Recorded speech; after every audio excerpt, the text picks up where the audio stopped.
예, 시대를 바꾼 한나의 기도 이런 제목으로 말씀을 나누려고 합니다. 늘 제가 성경을 읽고 나면요 제목을 한번 달아봐라. 성경 구절을 찾아보는데요 두 가지를 아셔야 되는 게 첫째는 언약을 떠난 결과가 뭐냐. 결국은 언약을 떠나면은 재앙과 죽음, 다른 말로 멸망입니다.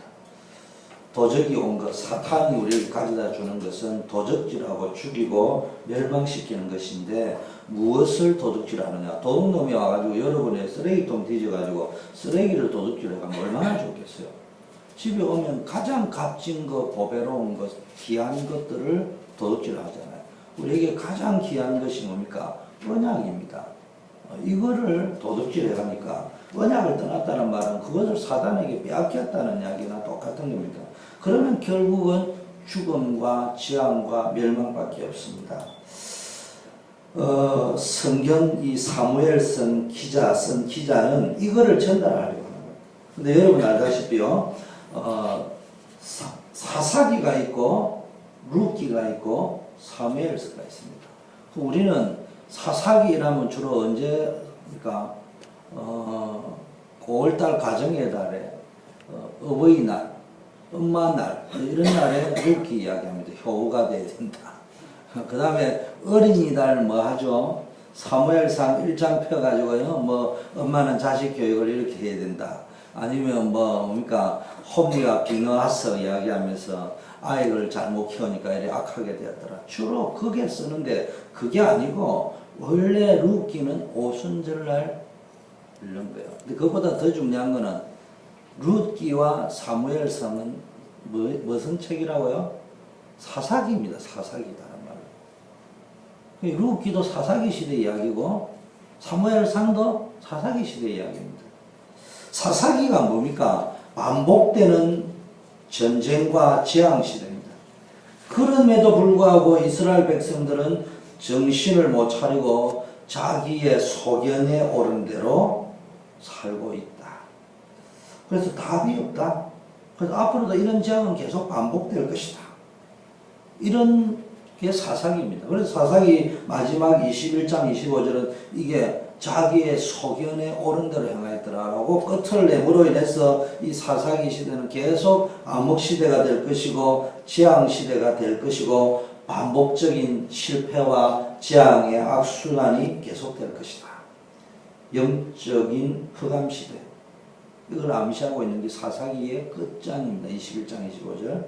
자, 근데 이 사사시대를 한마디로 말하면은 끝없는 재앙과 전쟁, 죽음이 반복되어지는, 멸망이 반복되어지는 구조였단 말이에요. 근데 첫째는 왜 그랬냐? 기준이 없는 혼돈 시대입니다. 여러분 기준이 있어야 됩니다. 왜 주일 성수해라고 합니까? 왜 11조 내라고 합니까? 돈이 없어가 하나의 헌금 내라는 거 아니에요. 그러면 뭐 주일날 맨날 날이면 날인데 왜 주일 성수해라고 합니까? 간단합니다. 절대로 용납할 수 없는 절대적인 기준이 있어야 됩니다. 그게 없으면, 그리고 결혼 같은 거 할 적에 뭡니까? 전부 멸해버리고, 불신자하고 결혼하지 마라, 가나안 족속하고 우상숭배하니까. 윤리 도덕적으로 보면 이해가 안 되잖아요. 근데 거기에 하나님의 숨은 계획이 있는 거예요. 그게 뭡니까? 절대적 기준이 없으면 혼돈이 오게 돼 있어요. 헷갈립니다. 그러다 나중에 흑암 혼돈 공허가 닥칩니다. 둘째는 절대적 기준이 없으니까요, 영적 순결이 사라지고 타협을 하게 되는 거예요. 그냥 타협하는 거예요. 타협 시대입니다. 그러다 보니까 셋째는 반복되는 죄의 악순환이 계속되는 시대. 그러다 보니까 결과로 재앙이 혼돈, 흑암, 공허가 계속 악순환이 반복되는 시대가 되었다. 그런데 사사기를 보니까 그때에 왜 사사시대에 사람들이 자기 소견에 옳은 대로 행했느냐? 이스라엘에 왕이 없었기 때문에. 그런데 이스라엘에 왕이 있어요, 없어요? 이스라엘에 왕이 있어요. 누가 왕이에요? 하나님이 왕이잖아요. 근데 쉽게 말하면은 하나님을 왕으로 생각을 안 했다는 이야기입니다. 이스라엘은 뭐 역대부터 왕이 사실은 있었어요. 근데 그 왕은 왕으로 취급 안 하고 옆에 있는 우상 숨기는 나라들이 가지고 있는 그런 왕을 보내달라는 이야기야. 쉽게 말하면요, 벌써 생각이 세상적인 기준이다 이 말이야.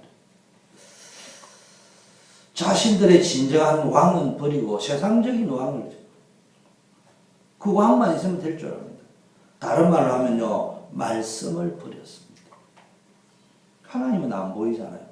여러분, 하나님 섬긴다 하면서요, 하나님의 말씀은 안 믿으면서 하나님만 정성껏 믿는다, 그걸 보고요 우상이라고 합니다. 하나님 안 보여. 지금도 다 하나님 믿고 있어요, 무당도. 그런데 무당하고 우리하고 차이가 뭡니까? 무당도 수준 높은 무당 쫙 고성 이야기 물어보면요, 우리 최근에 만난 그분 만나고 그러니까 나도 하나님 믿는데요. 그분이 믿는 하나님은요, 어떤 하나님입니까? 성경에 있는 하나님이 아니라니까. 그래서 그분은 불경을 믿는 거예요. 하나님을 안 믿고, 말씀을 안 믿고. 그래서요, 하나님의 말씀을 버린 것입니다. 여러분, 언약에 붙잡고 간다고 언약을 붙잡은 게 아닙니다. 그게 사무엘상 4장에 보니까요, 블레셋과의 1차 전쟁에서 사람들이 4,000명인가 이렇게 죽습니다. 이러니까네, 거기에 장로들이 모여가 우리가 언약궤를 가져오면 안 되겠냐. 그래가지고 실로에 가지고 언약궤를 가져옵니다. 그런데 2차 때는요, 3만 명인가 더 죽습니다. 7배죠. 8배, 38, 거의 7배, 8배 이상 더 죽습니다. 그리고 언약궤까지도 빼앗기는 일이 벌어집니다. 그러니까 이 일 때문에 엘리의 두 아들 홈리 비나서 죽고요, 엘리도 죽습니다. 소식을 듣고. 부적처럼 들고 다닌다고. 언약이 아닙니다. 우리는 보통 이렇게 신앙생활을 하고 있습니다. 지금 시중에 나와 있는 핫 이슈가, 신학 이슈가 뭐냐 하면은 구원의 확신. 옛날에는 그런 말인데, 구원의 확신만 가지면은 그냥 이제 평생 뭐 개차반처럼 살아도 천국 가느냐? 이제 이게 핫 이슈입니다. 그건 아니다, 맞다, 지금 뭐 논란들이 굉장히 많습니다. 그러나 제가 지금 여기서 그 이야기를 하고 싶은 건 아니고요. 진짜 구원의 확신을 주문처럼 외우고 있으면은, 그것만 강조하고 계속 앉아 있으면은 개차반처럼 살아도 구원받느냐? 한 번쯤은 생각을 해볼 문제입니다. 뒤집어 놓고 이야기하면 진짜 구원을 받는데 그렇게 개차반처럼 살 수 있을까? 이런 질문은 성립합니다. 진짜 구원받았다면은, 진짜 예수를 영접했다면은, 진짜 복음을 받았다면은, 그 구원은 한 번 구원받으면 영원하겠죠. 훈기가 한 번 아들이면 영원한 아들이지. 죄를 지었거나. 그런 의미에서는 맞는 말이에요. 근데 뒤집어 놓고 이야기할 적에 그게 진짜 구원받았겠냐, 저렇게 행동하는 게. 라는 질문을 할 적에는 이게 좀 다른 문제가 있어요. 여러분, 이스라엘이 멸망받은 이유가 뭐죠? 그냥 우리 좀 대화하면서 내 혼자 이야기하면, 이스라엘이 구원받은 그냥 우리가 주워 들었던 그동안에 훈련받았던 기준 이정님, 이스라엘이 멸망받고 맨날 포로 잡혀간 이유가 뭐죠? 전도 선교 아내가 맨날 그랬다 이래 들었잖아요. 선민사상에 빠져 있어가지고. 그건 맞습니다. 그런데 역사를 보지게 이스라엘이 포로로 어디로 막 잡혀가고 재앙과 멸망이 오는 가장 큰 이유는 언약 객장만 붙잡고 앉아있지 언약을 안 붙잡았다는 이야기야. 그러면 그거를 먼 나라 이야기하지 말고 항상 우리는 우리에게 오늘 적용해야 됩니다. 우리 자신을 점검해야 됩니다. 그럼 우리 단체 안에서 가장 조심해야 될 건 뭡니까? 복음이라는, 예수는 그리스도라는 것을 부적처럼, 주문처럼, 개짝처럼 들고만 앉아 있으면은 모든 것이 승리한다. 그렇게 생각하면 안 된다. 그 이야기입니다, 지금. 유대인이 망하고 이스라엘이 망한 가장 근본 원인은 전도 선교를 안 했어도 맞지만 사실은 그거보다 더 본질적인 것은 개짝만 들고 앉아 있고 부적처럼 언약을 붙잡고 앉아 있었지, 부적처럼 그냥 개짝을 잡고 있고 부적처럼 제사라는 형식을 붙잡고 앉아 있었던 것이지 실제적으로는 내용을 안 붙잡았단 말이에요. 그래서 망한 겁니다.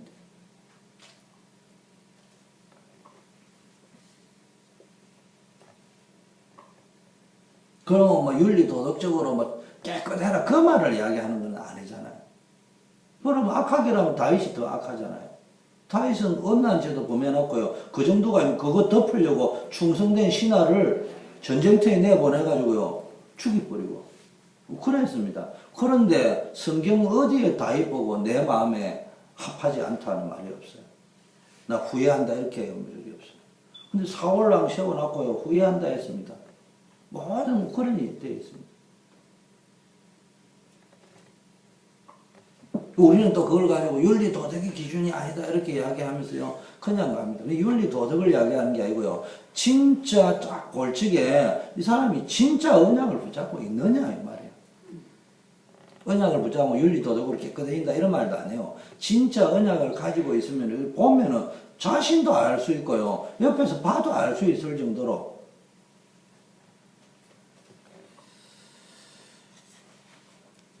구원의 확신을 가지면 정확한 영혼은 한 번 구원받으면 영원하다 이런 말도 있지만요. 그건 언약 개짝을 붙잡고 있으면 된다는 말이 아니고 이처럼 확실하기 때문에 너가 혹시 타락했더라도 하나님 떠났더라도 하나님께로 돌아오면 된다. 이거를 강조하려고 주는 거예요. 자, 사사기 그러면은 이렇게 자기 소견에 옳은 대로 행한 것은 뭡니까? 이스라엘의 왕이 없고요. 껍데기로만 붙잡고 있고 하나님은 허수아비가 되어 주시옵소서 손님이 되어 주시옵소서 우리의 얼굴 마담이 되어 주시옵소서 이렇게 해놓고는 하는 거는 지 마음대로 했다 이 말이거든요. 자 그렇게 하게 됐는데 왜 그렇게 하게 되었느냐 사사기 2장 10절 한번 볼까요? 사사기 2장 10절 한번 보세요. 저거 한번 읽어주시려니까 이정님 그 시대에 사람도 다 그 멸절대로 돌아갔고 그 후에 일어난 다른 세대는 여호와를 알지 못하며 여호와께서 이스라엘을 위하여 행하신 일도 알지 못하였더라. 예, 그 시대, 그 세대 사람도 다 그 조상에게 돌아갔고 죽었다는 말이죠. 그 후에 일어난 다른 세대는 뭐예요? 여호와를 알지 못하고 여호와께서 이스라엘에 행하신 일도 알지 못하더라. 이 중요한 단어가 뭐가 나왔어요? 다른 세대. 이래 말하면 못 알았잖아. 내가 쉽게 이야기 못 알아. 다음 세대 이래 안 했고 다른 세대. 이 단어 굉장히 중요한 거예요. 지금 다음 세대가 일어났는데 이래 안 하고 다른 세대가 일어났다.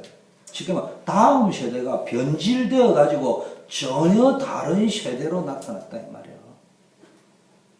뭘 놓쳤다고요? 여호와를 알지 못하고 이스라엘 향하여 행하신 일도 알지 못하고 이스라엘 자손이 여호와의 목전에 악을 행하여 바알을 섬기고 애굽 땅에서 그들을 인도하여 내신 그들의 조상들의 하나님 여호와를 버린 그들 조상들이 믿었던 하나님을 버린 완전히 다른 세대가 나타납니다. 다음 세대가 나타난 게 아니고 다른 신들 곧 그들의 주위에 있는 백성들의 신들을 따라 그들에게 절하며 여호와를 진노케 하는 전혀 다른 신을 섬기고 있는 다른 세대. 그들이 여호와를 버린 다른 세대. 그 조상들은 여호와를 섬기는 세대인데 그 다음 세대는 다음 세대가 아니고 완전히 여호와를 버린 다른 세대. 바알과 아스타롯을 섬겼다. 이게 언약 전달 전수, 언약 개성에 실패하니까 완전히 다른 게 나오는 겁니다. 그럼 잘 알아야 됩니다. 비슷해 보이는 게 아니고요. 완전히 다릅니다. 우리가 언약 놓치고 복음 놓치면요. 완전히 달라집니다. 사단은요. 처음에 우리 단지에서 복음 들고 나올 때는 충격받았을 거예요. 사단의 절반이 내가 볼 때는 기절 초풍이가 쓰러졌을 거예요. 근데 사단이 얼마나 끈질긴 줄 압니까? 그 단체는 가지 마. 처음에는 그 소리 해줄 거예요. 그런데요, 사단이 그런 존재가 아니에요. 끝까지 아킬레스건을 찾습니다. 우리 단체의 아킬레스건 뭐겠습니까? 너무 복음이 강하니까. 복음이면 다다는 핑계하에 완전히 벗게 개짝 들고 앉아있듯이 살아가는 사람이 있을 수 있습니다. 우리는 그걸 판단하고 정죄해라는 말이 아니고요. 왜 안 되는지를 점검할 적에 이유를 따져봐요. 된다면 아무 소리. 나는 왜 안 되냐고 생각할 적에는 안 되는 근본 원인이 개짝 들고 앉아있는 거예요. 주문 들고 앉아있는 거예요. 부적 들고 앉아있는 거예요. 진짜 언약을 보자면요. 전혀 다른 거예요. 그 쉽게 말하면요. 이 말입니다. 유대인들이 이스라엘 백성이 언약궤 개짝을 들고 가가지고 전쟁에 이길 것이라고 붙잡았는데 그거는 비슷한 게 아니고 전혀 다른 거다 이 말이에요. 무슨 말인지 이해됩니까? 전혀 다른 것. 남이 볼 때는 저 사람 여호와를 섬기구나 이렇게 볼 수 있어요. 그걸 우리에게 적용하면 예수는 그리스도 모든 문제 해결자라고 똑같은 자리에서 우리 교회 안에서 말을 하고 있기 때문에 여러분이 볼 때는 우리 똑같은 다락방맨이구나 생각했는데 그 중심을 하나님이 볼 적에는 얘하고는 전혀 다르다 이 말이에요. 전혀 다른 신앙을 가지고 있다. 우리는 그냥 주문 외우듯이 외치는 구호가 똑같으면 같은 믿음을 가지고 있는 줄 아는데 전혀 다르다. 하나님은 중심을 보십니다. 이런 영적 상태를 이야기합니다. 이런 배경 속에서 룻기와 사무엘이 기록됐습니다. 그래서 지금 사사기가 이런 게 반복된다면은 당연히 룻기에도 이게 나오겠죠. 그죠? 사사기라 했으니까. 또 다른 사사기라. 그럼 사무엘서도 당연히 그렇게 나오겠죠. 한번 봅시다. 자, 룻기를 그래서 룻기나 이런 거는요 성경에 원래 안 넣으려고 했습니다. 그런데 이게 보니까 딱 나옵니다. 자 보세요. 룻기를 딱 보면은 1장 1절부터 쭉 보면은 룻기에 뭐가 나옵니까? 족보가 나오죠. 그럼 룻기와 사무엘서에 나오는 게 족보 있는 사람이 나오겠어요? 없는 사람이 나오겠어요? 상식적으로 생각하죠. 상식적, 성경 상식으로 봐도 돼요. 그럼 룻기와 사무엘서에 이런 지향이 반복된다 할 적에 룻기와 사무엘서에 나온 사람은 유명한 사람이 나오겠어요? 안 유명한 사람이 나오겠어요? 당연히 유명한 사람이 나오게 되겠다니까. 그래서 룻기에 보니까 베들레헴 사사들이 치리하던 때에 분명히 되어 있죠. 그 땅에 흉년이 드니라 유다 베들레헴의 한 사람이 그 아내와 두 아들을 데리고 모압 지방에 가서 거류했는데 왜 유다 베들레헴 한 사람이라 했냐? 요 기준으로 볼 적에는 이름도 거명하고 싶지 않는 사람이다. 근데 뒤에 가서는 설명합니다. 그 사람의 이름은 엘리멜렉이다. 이렇게 되어 있습니다. 본인과 두 아들이 나중에 죽습니다. 흉년이 오니까 유다 베들레헴을 떠나가지고 모압 이방 우상 숭배하는 거리로 가려고 거류했다는 말은 이민을 갔다는 말이에요. 잠시 스테이가 아니고 이미그레이션을 했다는 말이에요.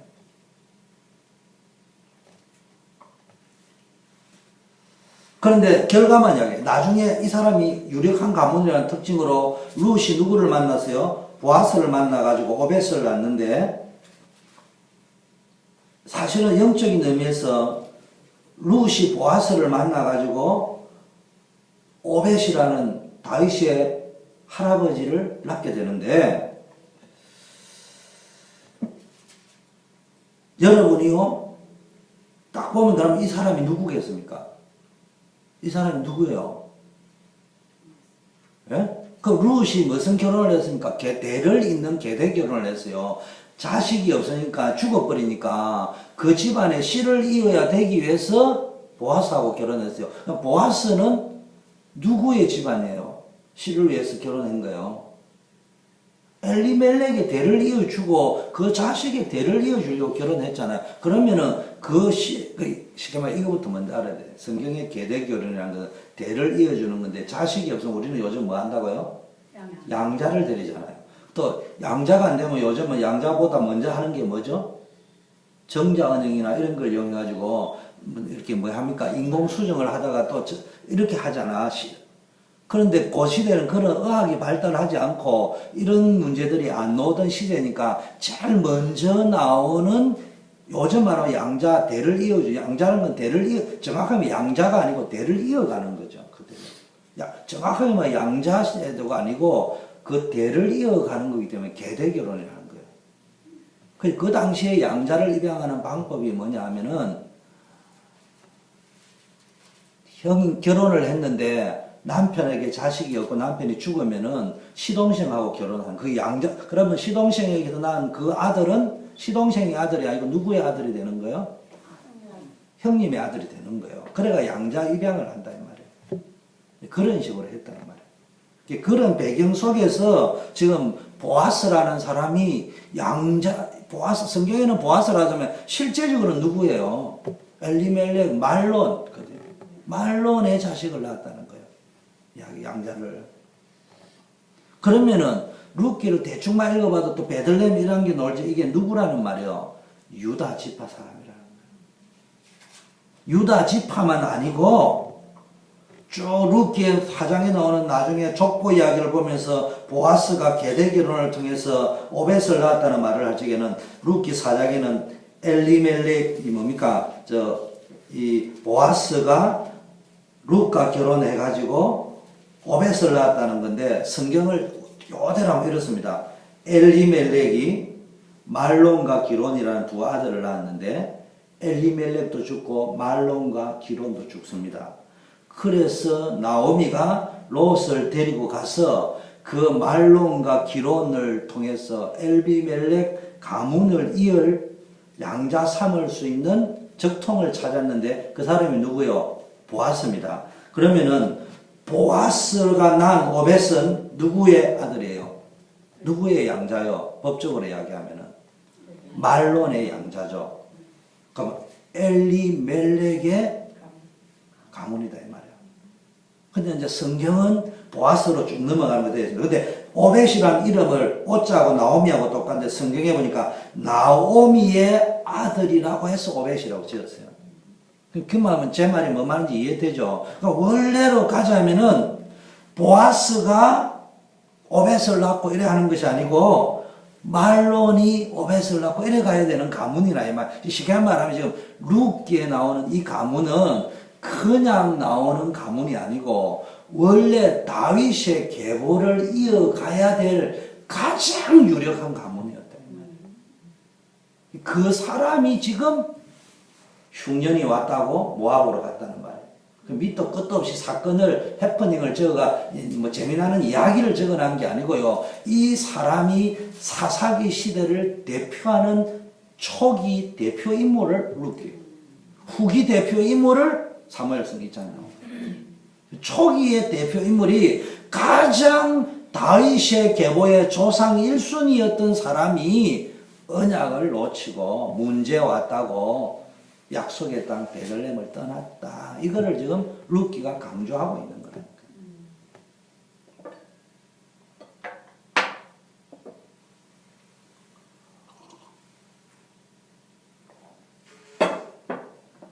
그래서 뭡니까? 이 계보는 누구에게 빼앗기는 거예요? 이 축복을? 엘리멜렉 가문이 누구에게 뺏긴다고요? 보아스에게 뺏기는 거예요. 그냥 일반 족보였다면 어떻게 했겠어요? 말론에 게 지금 예수님이 계보를 하다 보니까 성경은 언약의 적통을 이야기하다 보니까 보아스가 계대결혼의 언약을 붙잡았기 때문에 족보에는 보아스라는 이름을 올릴 수밖에 없는 거예요. 근데 법적으로 우리 사회법적으로 이야기하면 이건 보아스의 아들이 아니고 말론의 아들이다. 이런 의미입니다. 그러니까 이게 촛대가 옮겨져 버린 거죠. 여러분 언약을 놓쳤다는 말 이런 어마어마한 불행이 있는 거예요. 그런데도 이상한 것은요, 지금 예수님의 족보에 누가 나오느냐 하면요, 지금 이때 완전히 룻기에 하면은 예수님의 혈통을 이어갈 게 단절될 뻔한 위기가 왔는데, 웃기는 것은요, 한 사람은 라합의 아들인 보아스, 이방인이에요. 어떤 의미에서는 유다로 들어왔지만 가문이 되었지만 또 하나는 뭡니까? 룻이라는 이방 여인. 참 웃기죠. 이 두 사람을 통해 가지고 예수님의 촉보가 연결이 되어져 간다. 이 말 속에는 뭡니까? 구원이 단순한 혈통의 문제만 아니고 언약의 문제라. 언약의 문제. 누가 언약을 붙잡았냐. 자, 그런데 이런 사사기 배경 속에서 사무엘이 나옵니다. 그럼 사무엘서에도 유력한 사람이 나오겠어요, 안 나오겠어요? 당연히 그 시대를 대표할 만한 인물을 적어놓은 거예요. 이건 제 말이 아니고요. 그냥 읽으면 이래 읽어지는데 성경을 기록한 사람은 밑도 끝도 없이 어떤 사건을 적어놓은 게 아니고요. 우리에게 메시지를 직접적으로 전달하는 것보다 더 묻어가지고 쫙 하려고 적어놓은 거예요. 그래서 사무엘의 가장 전반기 1장에 나오는 게 뭐예요? 엘간 엘리 제사장이 나오는 거예요. 엘가나와 엘리 제사장. 자, 그러면요, 엘리는 제사장이라 뻔히 알고, 그럼 엘가나가 누구요? 한나의 남편이고 사무엘의 아버지인데요. 엘가나가 누구냐? 그냥 보면요, 제사장 지파입니다. 근데 엘가나가 제사장 지파인데요, 야곱의 아들 중에서, 그럼 엘가나가 지금 매년 어디 올라갔다고 했어요? 실로에 올라갔다고 했죠? 그래가지고 성경을 가만히 읽어보면 나와요. 분깃을 받아왔다고 했어요. 여러분, 일반인이 제사를 지내러 가서 분깃을 받아옵니까? 안 받아옵니까? 안 받아오잖아요. 근데 분깃을 받아가지고 버닌나도 주고 버닌나 아들도 주고 한나를 줬다는 말은 이 사람이 지금 뭘 받아왔다는 이야기예요. 제사를 지내러 가가지고. 그럼 이 사람 제사장 지파라는 이야기입니다. 그리고 매년 올라갔다는 말은 그거와 연관하면은 단순히 제사 지내러 올라간 게 제사장의 사명을 감당하기 위해서 이 사람 무조건 올라가야 되는 거예요. 무슨 말인지 알겠죠? 근데 그런 배경만 알아도 여러분 됩니다. 더 이상 몰라도 되는데, 이제 설교 시간이니까 쭉 들어가면은 이 사람의 제사장 지파는 누구요? 레위만. 레위가 누구요? 야곱의 아들입니다. 야곱의 아들 레위, 야곱의 손자가 누구냐? 그 유명한 이번 주 설교했죠? 그핫 족속. 그핫 족속이 수요를 제가 뭐 하는 사람이라고요? 언약궤를 맬 수 있는 유일한 족속. 무슨 이야기인지 알겠어요? 언약궤를 메고 있으니까 언약궤를 옮길 때는 메고 가야 되는데 언약궤를 안 옮길죠. 그냥 있으니까 할 게 없잖아요. 그러니까 그 사람이 언약궤 메는 거와 아울러 뭐 했어요? 찬양을 담당했어요. 그러니까 이 사람은요, 찬양과 언약궤 이동을 담당하는 특별한 지파였습니다. 그런데 그게 엘가나는 이걸 이렇게 암시를 하는 거예요. 그런데 지금 암시를 1장에는 이렇게 이 엘가나 집안이 굉장히 유명한 집안이다. 언약을 유지해야 될 집안이라는 걸 1절에 암시해놨고 2절에 뭐라고 되어 있어요? 1장 2절에. 그에게 두 아내가 있었어요. 이게 1절하고 2절하고를 약간 이렇게 비꼬아놓은 거예요, 지금. 제사장이 아내가 둘이 있었다는 말은 지금 목사가 첩이 있었다 이 말이에요, 지금. 그거를 지금 비꼬아놓은 거란 말이에요, 이렇게. 그러니까요, 그 시대의 풍조가 그랬습니다. 그런데 지금 제사장은 그러면 되는 게 아니거든요. 쉽게 말하면 왜 그래 했습니까? 자기의 소견에 오른대로 했다. 이걸 이제 지금 사사기 시대였다는 것을 지금 이야기하고 있는 거야. 왜 이랬냐? 그 당시 풍조가 그랬다. 그 말은 맞는데 그 말이 뭐예요? 그 당시 풍조가 그랬다는 말이 사사기 절대 기준이 없어지고 자기 소견에 오른 대로 행하고 타협하고 세상 풍조가 기준이었단 말이에요. 특히 언약을 지켜야 될 제사장이 언약이 기준이 아니고 세상 풍조가 기준이었단 말이에요. 이걸 지금 암시합니다. 오늘날도 뭡니까? 그런데 더 중요한 거는 이러다 보니까 결혼을 하니까 성경에 보니까 지금 한나와 버닌나 이야기인데 한나가 본부인이요 버닌나가 본부인이요. 앞에 보니까요 이 성경 기자가요 한 사람의 이름은 한나요 한 사람 이름은 버닌나를 해놨고 버닌나에게는 자식이 있고 한나에게는 자식이 없었더라. 순서 바꿔놨죠. 슬쩍 본부인 이름하고 둘째 부인 이름하고 첫 부인하고 바꿨어요. 성경에는요 순서를 바꿨다 할 때는 굉장한 의미가 있는 거예요. 성경 기자가 뭔가를 알려주려고 하는 거예요. 이 말은 뭡니까? 세상의 기준은 어떻게 잡힌다고요? 뭔가를 가진 놈이 신 거예요. 그 지금 제사장 집안이 콩가루 집안이 되어버린 거예요. 제사장 집안이 콩가루 집안이 된 거예요. 질서가 무너진 가정, 사사기를 대표하는 가정이 되어버려요. 후반기. 이거를 지금 염두에 두고 시작을 합니다. 왜냐? 본인 나에게는 자식이라는 권력을 가지고 있는 거예요.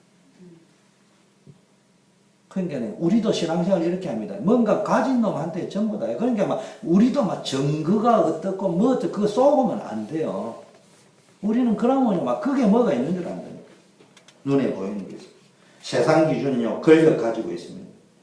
엘가나의 가정이 지금 완전히, 그러다 보니까 지금 1장 1절부터 8절까지는요, 뭘 지금 기자가 알려주려고 하냐. 지금 제사장 가문이 매년에 올라갈지 어디로 올라가는 거예요? 제사지내로 올라갑니다. 그럼 제사지내로 올라가면 뭐 해야 됩니까? 마음과 생각을 성결을 개하고 언약 집중이 돼야 되는데, 지금 이게 언약이 집중이 됩니까? 내용이 보니까 올라가면서 맨날 싸우고 있잖아요, 지금. 그러니까 완전히 제사장이 사명을 감당하지 못한 그 두 마누라 틈새 속에서 지금 아무나 하고 앉아있어요. 내가 당신에게 10 아들보다 낫지 않냐 이런 사코. 쉽게 말하면 그 시대의 풍토를 반영한 그 이야기입니다. 그리고 두 번째가 뭡니까? 엘리 제사장 이야기를 합니다. 뭐 물어볼 필요. 대제사장인 엘리 제사장 이야기가 쭉 나오는데요. 1장 9절 누가 알려주시겠어요? 사무엘상 1장 9절. 그들이 실로에서 먹고 마신 후에 한나가 일어나니 그때 제사장 엘리는 여호와의 전 문설주 곁 의자에 앉아 있었더라. 1장에서 한 5장까지만 보면요. 4장까지만 보면 됩니다. 엘리 제사장의 특징이 뭐냐? 그냥 의자에 앉아 있었더라. 길가 의자에 앉아 있었더라. 무슨 문 곁 의자에 앉아 있었더라. 그래가 죽었더라. 그거밖에 적혀 있는 게 없어요, 지금. 엘리 제사장은 의자에 앉아 있었다. 문곁에 앉아 있었다. 길가 문곁에 앉아 기다리고 있었다. 문곁에서 목이 부러져 죽었다. 의자가 뒤로 넘어져 죽었는데 나이도 많았다. 그 다음에 몸이 뚱뚱해서 죽었다. 성경에 그래 적어놨습니다. 성경 기자가요, 할 일이 없어서 아무개는 몸이 뚱뚱하고 아무개는 날씬했고 뭐 이렇게 적어놨지 않다니까. 그런 구절을 싹싹 뺍니다. 성경은 뭐 한다고 적는다고요? 언약 구원을 기록했기 때문에 언약과 구원만 적지 그거하고 관계없는 건 안 적는다니까. 근데 그거를 적어놨다는 것은 그게 무슨 의미가 담겨 있다는 이야기입니다. 보세요. 그러다 보니까요, 한나는 지금 기도하고 있는데, 근데 이 성경 사무엘상을 보면 웃깁니다. 지금 10장, 11절, 11절에는 한나가 기도하는 게 있는데, 앞에 9절하고 뒤에 12절에는 또 뭐가 배치되어 있어요? 엘리 이야기가 나옵니다. 사무엘상을 1장부터 2장, 3장 읽으면 이상한 구조를 발견하는 게요. 이상하게요. 한나 넣으면은 엘리가 나오고, 엘리가 나오면 한나가 나오고요. 그 다음에 사무엘이 나오면은 엘리의 두 아들이 나오고요. 엘리의 두 아들이 나오면 그 다음 구절에는 반드시 누가 나오느냐? 사무엘이 나오고요. 이런 식의 구조로 되어져 있다니까요. 이거 보면은. 그 말은 교차 구조라고 하는데, 이걸 이렇게 왔다 갔다 하도록 구조를 만들어가지고, 우리로 하여금 성경은 구원에 관한 책이요. 언약에 대한 중요한 메시지를 전달하려고 이렇게, 이게 우리나라의 히브리어에만 있는 구조예요, 이제. 그러니까 우리는 제가 설명을 알아야 되는데, 히브리 사람이 딱 보면은 보자마자 바로 읽어낸다니까. 바로 메시지가 딱 꼽히는 구조로 되니까. 우리는 읽으면 제가 이렇게 설명을 해야 되는데, 정통 히브리 사람은 착 보면 바로 이게 직설합본 메시지로 들리는 구조로 이렇게 만들어 놨다. 사무엘상이 굉장히 중요합니다. 그래서 말로 하자면 이게 무슨 이야기 하느냐. 지금 엘리 제사장은 기도의 힘이 하나도 없고요. 말씀과 이상이 완전히 사라졌습니다. 가슴과 눈에는요, 자식들의 악행을 보지 못하고 한나가 기도하는 걸 보면서요, 아니 목사가 아무리 제가 기도를 안 해도 가만히 쳐다보면은, 아, 신정 권사님이 지금 폼을 잡고 기도하는 것이구나. 아니면 지금 기도가 안 돼가 몸부림을 치면서 하나님 기도 좀 열어주세요 통곡하고 있는 건지, 뭐 훈기를 위해 입 드러내놓고 한국 기도를 한다면 뭔지는 모르지만 지금 깊게 기도하고 있는 상태인지 그 대충은 알 수 있을 거 아니에요. 내가 앉아가지고 뭐 포도주 마셨다 이러고 독주 마셨다 살거예요. 전혀 영적인 통찰력이 없습니다. 율법적인 시각만 가지고 있습니다. 그러면서도 내용 전체를 보니 자기 자식은 개판 5분 전입니다. 근데 자기 자식인들 말도 못하고 앉아 있습니다. 이런 상태를 지금 이야기를 해주고 있단 말이에요. 쉽게 말하면요, 사사기 후반기로 들어가면은 전반기가 룻기고요, 후반기가 사무엘상 1장인데요. 엘리 제사장은 사사기 후반기인데 그때는 이전의 사사가 일어나고 복음을 회복했는데 지금 엘리 제사장은 그 이전의 사사하고 다른 게 완전히 자리만 차지하고 앉아있지 전혀 사사 역할을 하지 못하는. 그러니까 사사기가 반복이 되다 보면 끝에 가면 무슨 일이 온다고요? 나중에 될 것처럼 보이지만 요런 일이 개인에게도 온다 이 말이에요. 그걸 지금 이야기하는 거예요. 우리가 빨리 절대적인 기준을 잡고 언약 속으로 들어가지 않으면은 내 개인에게도 끝장 가면은 어떤 일이 벌어지느냐, 완전히 이제 뭐 소망이 있는 것처럼 보이지만 세월만 흐르면 될 것처럼 보이지만 그게 아니라 이 말이에요. 자, 시간이 없으니까 전반부는 이 정도 해야 되겠습니다. 성경을 자세히 이런 거 교차를 해 나갈 때마다 뭘 이야기하느냐, 지금 엘리의 집안은 죽게 됩니다. 그 엘리는 가서 똑같이 누웠어요. 엘리도 누웠고 사무엘도 누웠는데 엘리는 어디 가서 누웠다고요? 자기 처소에 가지고 쳐누웠고 눈은 점점 어두워갖고 이렇게 돼 있고요. 이미 어두워졌는데 사무엘은 하나님의 계가 있는 언약전 안에서 누웠고, 그러면서 하나님의 등불은 아직 꺼지지 아니하고, 등불이 벌써 꺼졌는데 안 꺼졌다는 말은 사무엘 한 사람 때문에 이미 그 시대는 말씀과 이상이 없다 할 때는 꺼진 것을 상징하는데 아직 꺼지지 않았다는 말, 마지막 심지가, 우리 교회가 어느 분이 그러더라고요. 심지가 이렇게 촛불 같은 게 이렇게 타고 있는 걸 봤다. 그게 활활, 그 말이에요, 지금. 다 죽었는데 사무엘 한 사람 때문에 꺼져가는 심지가 꺼지지 않았다. 앞으로 이 사무엘을 통해서 이 심지가 켜갈 거다. 그거를 보여주는 거예요. 이걸 계속 반복을 해놨어요. 그런데 엘리의 제사장들은 영적으로 악했다고 했어요. 습관이 반복되었습니다. 여호와를 알지 못했다고 했습니다. 제사장인데. 그런데 이 말은 지식과 이론으로 안다고 아는 게 아니고요, 주님이 나에게 무엇을 원하는지를 알아야 아는 거라니까. 그게 엘리 제사장이나 자식이나 똑같습니다. 엘리 제사장이 뭐냐면 이 사실은 자식들이 일단요, 예배를 어떻게 멸시했다고 돼요. 제사를 멸시했다 이렇게 돼 있어요. 시간에는 다 설명 못 하겠고요. 그 다음에 나중에는요, 이 성전에서 뭡니까? 섬기고 있는 뭡니까? 여성 사제를 어떻게 합니까? 성폭행합니다. 이런 악한 일을 저지릅니다. 이때 뭡니까? 해망문에서 수종도는 여인들과 동침했다. 타락했다는 말이에요. 예배 멸시하고 타락. 이게 모든 것이 예배에 실패하면 이런 일이 계속 벌어지는 거예요. 이때 엘리 제사장이 뭘 이야기하느냐면요, 불러가지고 뭐라고 하느냐면요, 너희가 어찌하여 이런 일을 하느냐? 너희가 너희 악행을 이 모든 백성에게 듣노라. 내 아들들아 그러지 말라. 내게 들리는 소문이 좋지 않아. 얼핏 들으면 굉장히 책망하는 것처럼 보이는데 그게 아니고요. 지금 소문이 무섭다 이 말이에요. 지금 이 소문이, 야, 니 자꾸 그럼 소문이 그래도 들리면 아빠 목회하는데 어떻게 되겠냐? 요즘 말하면 그 이야기예요 지금. 그러니까 교회가 어떻게 되겠냐 하는데 진심으로 교회를 걱정하는 게 아니고 이 소문이 계속 돌아다니면 교회가 어떻게 되겠냐. 그거는 교회를 진정으로 사랑하는 의미에서 이야기하는 게 아니고 우리 요즘 말로 자기 목회하는데 그런 소문이 안 들려야 될 거 아니냐. 그 차원에서 이야기하는 거예요 지금. 그러면 니는 내 아들도 아니야 그런 식으로 이래 말해야 될 건데, 내 아들들아, 하나님이 무서운 것이 아니고요, 사람이 무서운 거예요. 그러니까 이게 제사장부터 이러니까 대제사장부터 이런 게 아들 제사장들이 다 요모에 못 가요. 결과 어떻게 되겠습니까? 뻔하죠. 사사기라 했죠, 이거? 사사기니까 결과가 어떻게 되겠어요? 재앙과 멸망이겠죠. 나중에 어떻게 죽느냐? 두 아들도 죽습니다. 언약궤 아까 말했지. 전쟁터에 끌고 가면 되는 줄 가져갔다가 언약궤 개짝만 들고 갔다가 죽습니다. 그리고 그 소식을 들은 엘리 제사장은 듣는 순간에 죽어버렸습니다. 목이 부어져가지고. 그런데 몸이 뚱뚱해서 그랬다. 성경은 왜 하필 몸이 뚱뚱해가지고 태어났는지 모르겠어요. 그 말은 뭡니까?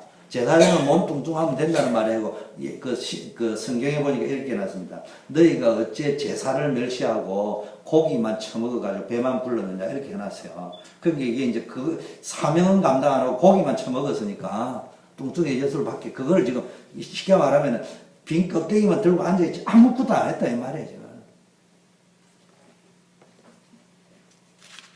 그래서 전에는 너희 집에 이런 축복이 영원히 있었는데 내가 그렇게 약속을 했지만 도저히 안 되겠다. 나를 존중히 여긴 자는 내가 존중히 여기고 나를 멸시하는 자는 내가 멸시할 거기 때문에 너희 끊어버릴 것이다. 그리고 너 집안에 노인이 없을 것이나 말은 젊을 때 다 죽을 것이다. 그리고 두 아들이 죽는 것이 그때부터 내 지금 하는 말이 에펙티브 데이트가 됐다는 것을 알아라. 그렇게 선정했다. 그 죽어버립니다. 그 나중에 보면은 그래도 긍휼히 여기서 한 명은 살려주겠다. 제사장을 있도록. 그래가지고요 제사장을 이제 하도록은 하는데 나중에 이 말씀 그대로 성취되면서요 쫓겨납니다. 죽을 건 합니다. 그러면서 내가 나를 위하여 충실한 제사장을 일으키리니 그 사람은 내 마음과 내 뜻대로 행할 것이다. 이게 누구라고요? 사무엘을 이야기합니다. 전체적으로 이야기하자면 예수님을 예표하지만 그 시대로 볼 적에는 사무엘을 이야기합니다. 자, 두 번째 사사기 후반에 앞에 이런 암흑시대다. 앞에 강조하는 것은 언약 놓치면 이렇게 되어진다. 뭐 시간만 지나면 될 것처럼 보이지만 시간 지나도 끝에 가면 완전히 멸망으로 가지지. 지금 빨리 언약 속으로 들어와요. 언약이랄 때는 사사기와 갈적에는 사람의 기준 말고 하나님의 기준. 상대적으로 타협하는 기준 말고 절대적인 기준을 가져라. 두 번째, 절대적 가져. 두 번째는요, 이제 한나가 기도의 연이죠. 언약 기도, 전도자의 기도였습니다. 사사기 시대의 최악의 암흑 혼란 시대를 지금 제사장 가문도 개판 5분 전이고, 엘리 제사장은 더하고, 자기 가문도 제사장 가문인데 더하고. 자, 한나가 한마디로 뭐라고요? 슬픈 여자였다고 했습니다. 괴로운 여자, 고통의 여자라고 했습니다. 왜 그랬습니까? 자식이 없었어요. 두 번째, 그의 적수인 버니나가 그를 심히 격분케 하고 괴롭게 했다고 했습니다. 당시에는 여자가 아이를 갖지 못하면은요, 하나님께 버림을 받은 자로 여기고 저주받은 자로 여겼기 때문에 이렇게 첩한테도 이런 취급을 당하고 사람들한테, 가족들한테 다 이런 따돌림을 당하는 그런 상황이었습니다. 그런데요, 자세히 읽어보면요, 여러분 잘 알아야 됩니다. 많은 사람이 설교를 이렇게 합니다. 사무엘상 한나 기도에 자식이 없어가지고 막 울고 막 기도해가 얻었다는데 그게 아니고 제 말을 오늘 메시지, 후반부 메시지 이런 겁니다. 한나의 슬픔과 고통의 본질은 그게 아니었어요. 자식이 없어서가 아니고요. 엘가나가 제사 드린 날은 분깃을 한나에게 2배 주었습니다. 그리고 나는 10아들보다 낫다 할 정도로 절대적인 지지를 받고 있었습니다. 그 시대에 비해서는 괜찮은 사람이기도 합니다. 그런데 그래도 마음은 그렇겠죠. 힘들겠죠. 자식이 없으면. 그런데요, 비슷한 경우가요, 성경에 나오는데 그게 어디 나오냐. 여러분 이거 볼 적에 이 비슷한 사람이 누구죠? 자식이 없어. 처본 자식이 있는데 자기는 자식이 없어. 그 다음에 또 라헬. 야곱이 그토록 사랑했는데 지금 10아들보다 낫다는 엘가나가 지금 한나를 사랑하는 것보다 더 열렬히 사랑한 사람이 누굽니까? 라헬을 야곱이 죽도록 사랑했습니다. 그런데 레아에게는 자식이 있는데 라헬에게는 자식이 없습니다. 이때 지금 라헬이 한 행동가요? 한나가 한 행동으로 보면 여러분 언약이 뭔지 딱 나옵니다. 라헬은요, 야곱에게 아들이 낳지 못함을 보고 그 언니를 시기하여 창세기 30장 1절 2절에 보니까 야곱에게 이르되, 야곱에게 지금 말합니다. 내게 자식을 낳게 해라. 그렇지 않으면 내가 확 죽어볼 것이다. 이런 이야기입니다. 그러니까 야곱이 라헬에게 성을 냈다고 했습니다. 그들을 임신하지 못하게 하는 것은 하나님이시니 내가 하나님을 대신하겠냐. 근데 지금 라헬이 그거 모르겠어요. 유대 민족인데 이거 못 앉게 하는 거는 하나님이 그랬다는 걸 아는데도 야곱에게 대들었습니다. 근데 야곱이 지극히 당연한 이야기를 하니까 할 말이 없잖아요. 그러니까 뭐라고 이야기합니까? 그러면은 내 종 여종 비라에게로 들어가면은 그가 아들을 낳으니 내가 그 아들을 내 아들처럼 데리고 살겠다. 자식을 삼겠다. 이래 나옵니다. 그러니까 지금 라헬은 오직 자식을 얻겠다 이 말이거든요.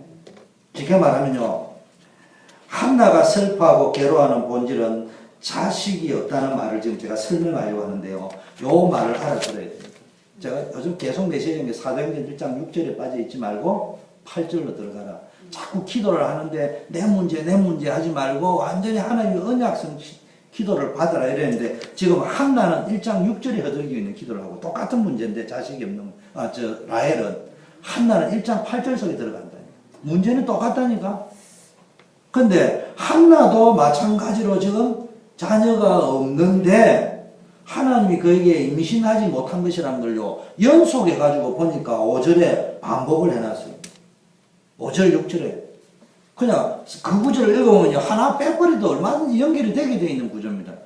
여호와께서 그에게 임신하지 못하게 하셨기 때문에 그의 적수인 번닝나가 그를 심히 겪게 했다 이렇게 하면 되는데요. 그걸 연결을 2번이나 해놨습니다.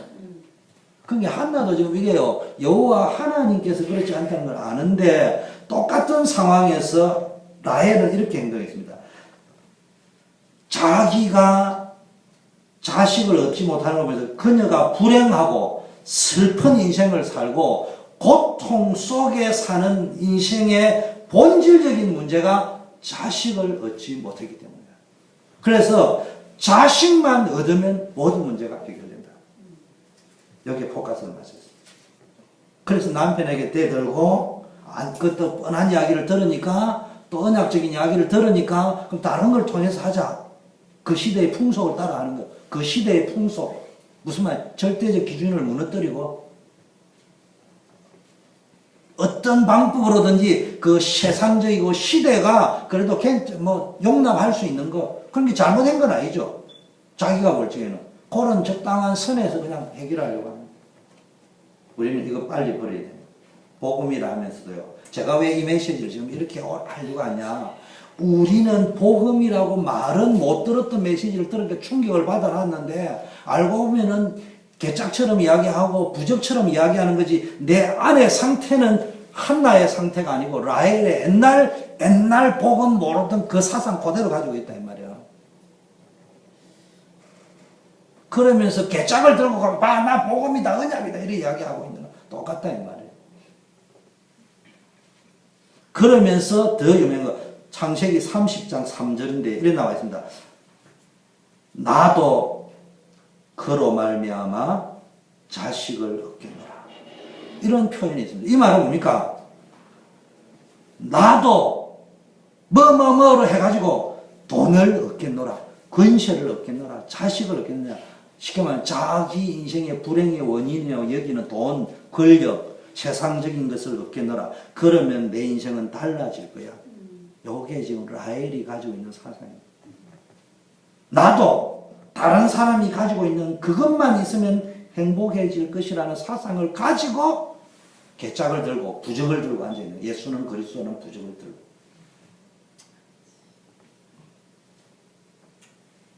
우리는 지금까지 그렇게 살아왔다.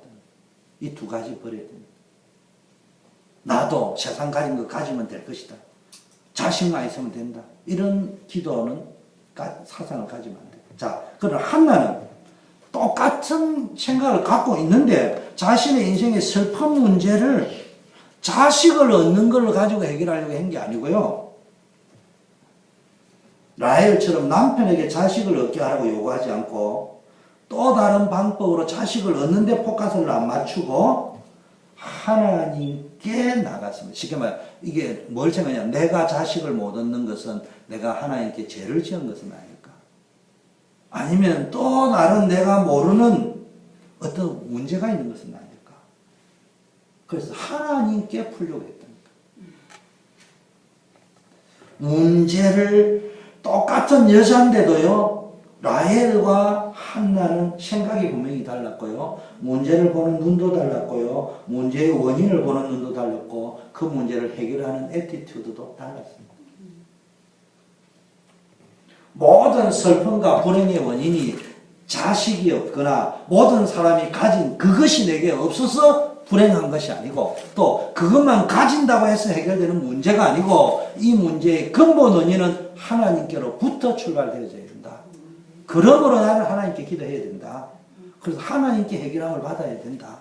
그렇게 하고 기도를 하면서 성경에 보니까 자기의 심정을 토로했습니다. 그 흔히는 한나가 서원 기도를 했대요. 조건 기도를 했단 말이죠. 자식이 없으니까 일단 없고, 그게 아니에요. 자, 10절에 쭉 기도하는데요. 성경에 보니까요, 아까 말한 이게 이렇게 이리 왔다 저리 왔다 했던 구조를 했는데요. 또 다른 구조가 있습니다. 자, 보세요. 2절 볼까요? 2절에 보니까 그에게 두 아내가 있었는데 한나에게는 자식이 없었더라. 있다 없다 이렇게 돼 있죠. 그죠? 5절 6절에도 보니까요, 사랑은 있었는데 자식은 없었더라. 이것도요, 제가 이래 한번 설명하면요, 설명했는데 히브리 사람은 딱 보면 아는 거예요.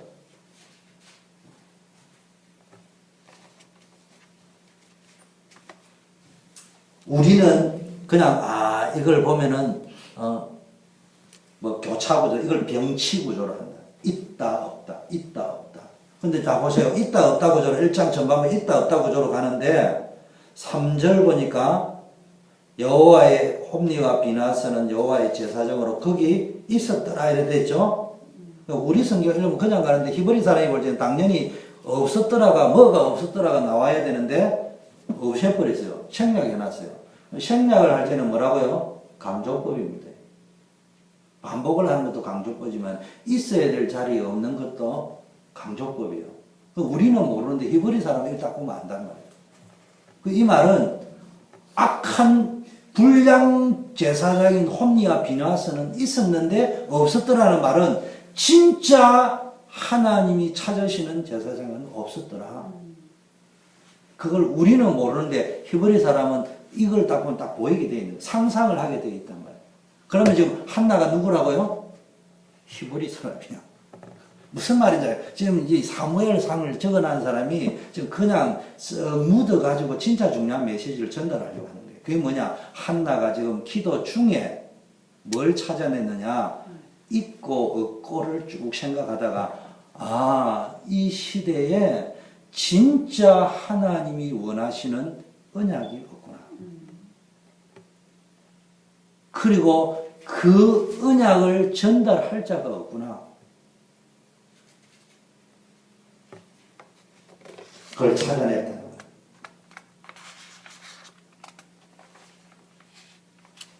꼭 필요한 게. 그래서 한나가 뭐겠다 했습니까? 내가 나시린으로 드리겠다 할 적에는 하나님에게 꼭 필요한, 이 시대에 꼭 있어야 될 하나님이 원하는 자식을, 나시린을 드리겠다.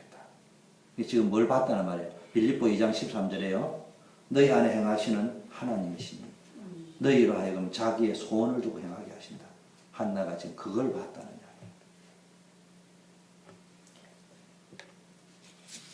그래서 자식을 주시면 여호와께 드리고 이렇게 했죠. 다시 드릴 거 뭐 말라고 필요하겠습니까?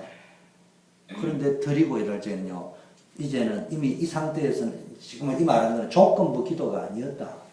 우리는 서원 기도를 자꾸 조건부 기도를 하는데, 서원 기도는 원래 조건을 거는 딜하는 기도가 아니고요, 하나님의 계획을 깨달은 사람이 그걸 내가 꼭 지키겠다고 하는 맹약의 기도를 서원 기도를 합니다.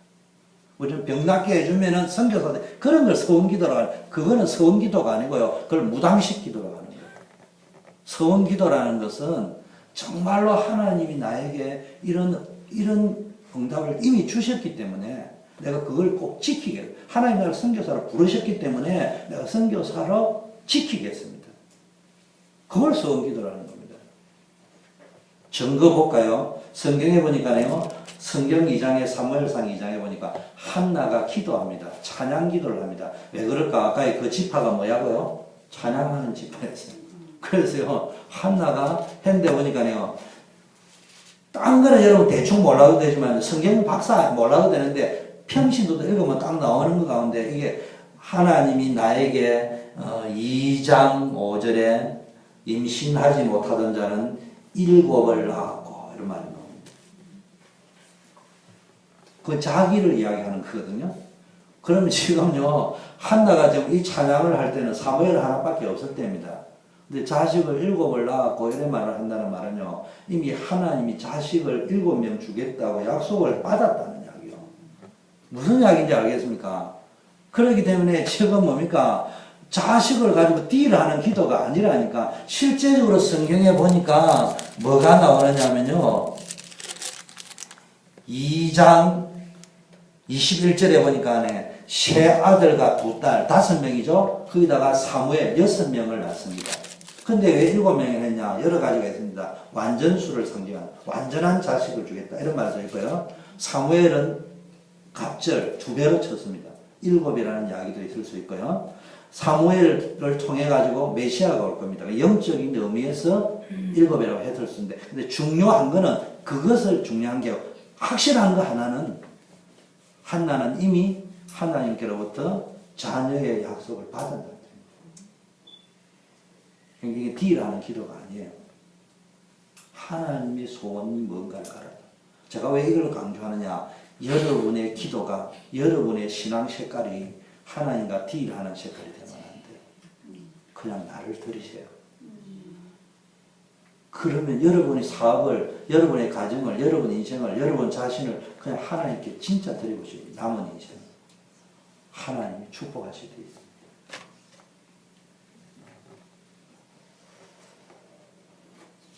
그러니까 한나가 뭡니까? 8절에 가서 먹고 얼굴에 다시는 수색이 없었다는 말이 이해됩니까? 이게 초조불안한 게 이미 7명이나 주겠다 약속도 다 받아놨고요. 그리고 이거는 하나님과 나하고 뭐가 통한 거예요? 하나님과 나하고 처음에는 자식 때문에 기도하다가 토했는데 이제는 뭐가 됐다고요? 마음이 통해버렸어요. 통해버렸기 때문에 뭐 한 거예요? 이제 걱정할 필요가 없습니다. 나는 이제 성취되면 약속만 지키면 되는 거예요. 그래서 가서 먹고 얼굴에 근심이 없다 돼 있다. 여러분 진짜 근심이 없는 사람은 문제가 없는 사람이 아니고 진짜 하나님의 응답을 받아버린 사람. 응답은 손에 쥐어야 응답이 아니에요. 말씀으로 이미 끝난 거예요. 그래서 이 한나를 통해서 사무엘이 나옵니다. 근데 어떤 의미에서는요, 그러면서 나중에 3살 정도까지 내가 아이를 키우겠다 하잖아요. 그리고 바치겠다고. 그러니까 유대인 교육은 3살에 끝나는 겁니다. 그러면은 사무엘에게 뭘 가르쳐 주겠어요? 이 기도를 내용을 볼 적에 사무엘은 이름이 내가 이렇게 기도에 응답받았다 이 이름이거든요. 그럼 사무엘에게 그걸 그대로 가르쳐 주겠죠. 그럼 내가 기도할 때 이렇게 하나님 말씀하셨다 가르쳐 주겠어요? 사사기 이야기 해 주겠어요? 안 해 주겠어요? 그럼 너는 어떤 사사가 된다 가르쳐 주겠어요? 안 가르쳐 주겠어요? 그 이야기입니다 지금. 그리고 매년 제사장 직분을 감당할지 남편 따라 올라가면서 속옷을 갖다 줬다 돼 있는데 그걸 갖다 주면서 팀 사이에 우리말 했겠어요? 안 했겠어요? 그래서 사무엘이 된 거예요. 그래가지고 한 시대를 완전히 사사기 시대를 바꿔버리고 왕정 시대를 열어갑니다. 그러니까 다윗 왕국 시대, 메시아 왕국 시대를 열어가는 큰 멤버로 쓰임 받았는데 거기에 실제적인 안고가 누구라고요? 알고 보면 사무엘이 아니고 누구라고요? 한나라고, 한나. 여러분이요, 이런 축복을 누리시길 바라겠습니다. 하나님 아버지 감사합니다. 우리는 우리의 문제 때문에, 우리의 고통 때문에 기도를 시작하지만 내 문제를 통해서 시대의 문제를 알게 하시고 하나님의 마음을 알게 하시고 이제는 내가 무엇을 해야 될 것인지 나시린으로 내가 쓸 수 있게 하시고 나시린으로 나의 것을 드릴 수 있는 믿음의 소유자가 되게 하옵소서. 하나님은 복을 주시기 전에 먼저 마음의 소원을 한나와 같이 주시는 줄 믿습니다. 반대로 멸망할 자에게는 엘리의 두 아들들과 같이 하나님의 말씀, 영적인 말을 듣지 않게 만들. 우리는 지금 하나님의 말씀을, 영적인 메시지를 들을 때 기분이 좋은지 나쁜지 점검하면서 진짜 하나님이 주시는 소원을 품고 살아가는 전도자가 되게 하옵소서. 예수 그리스도의 이름으로 기도드립니다. 만왕의 왕이신 예수 그리스도의 은혜와 하나님 아버지의 살아가심과 성령님의 교통 충만 역사하심, 오늘 한나를 통해서 한 시대를 변화시키는 기도를 했듯이 우리도 이런 전도자의 기도, 언약적 기도를 하는 자가 되기로 소원하며 돌아가는 오픈 예배에 나온 모든 분들 위해 이제부터 영원까지 함께 계실지어다. 아멘.